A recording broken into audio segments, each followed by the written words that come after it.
Comment résoudre une inéquation trigonométrique? Mais d'abord, générique.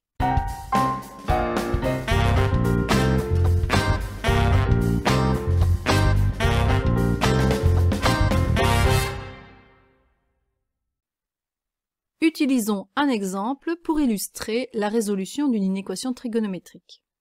On va résoudre sinus de 3x plus petit que 1/2.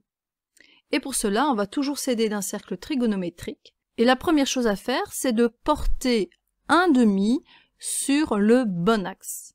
Alors comme c'est une équation qui comporte un sinus et qu'on lit le sinus d'un angle sur l'axe des ordonnées, on doit repérer 1/2 sur l'axe des ordonnées. 1/2 se trouve ici. Il y a donc deux angles dont le sinus vaut 1/2.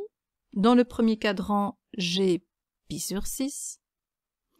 Et dans le second cadran, on a l'angle 5pi sur 6.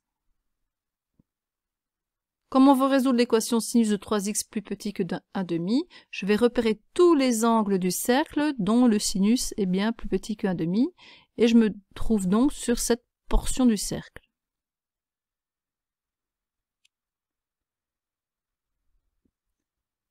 Alors comme je dois tenir compte de l'orientation du cercle, je ne peux pas dire que l'angle 3x doit être compris entre 5pi sur 6 et pi sur 6 parce qu'il y a vraiment un problème d'intervalle.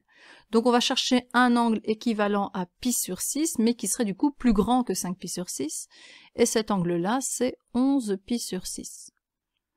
Donc finalement l'angle 3x doit être compris entre 5pi sur 6 et 11pi sur 6. Et à cela, je rajoute, comme pour les équations, des tours de cercle. K étant un nombre entier. Et ensuite, ce qu'on va chercher à faire, c'est isoler x. Ici, il me suffit de tout diviser par 3.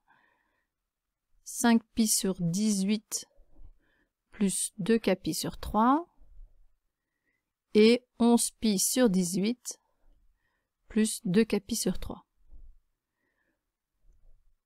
Contrairement aux équations trigonométriques, on ne va pas chercher l'ensemble des solutions principales. Par contre, on va écrire l'ensemble des solutions. Et cet ensemble, c'est la réunion de plusieurs intervalles.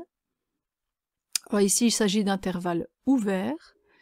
Et comme on réunit tous ces intervalles, on les réunit pour les valeurs de k appartenant aux entiers. Donc ici, j'ai bien le symbole de l'union et en dessous, j'écris k appartenant aux entiers.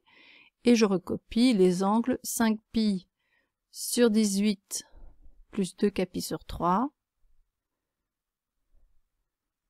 11pi sur 18 plus 2kpi sur 3.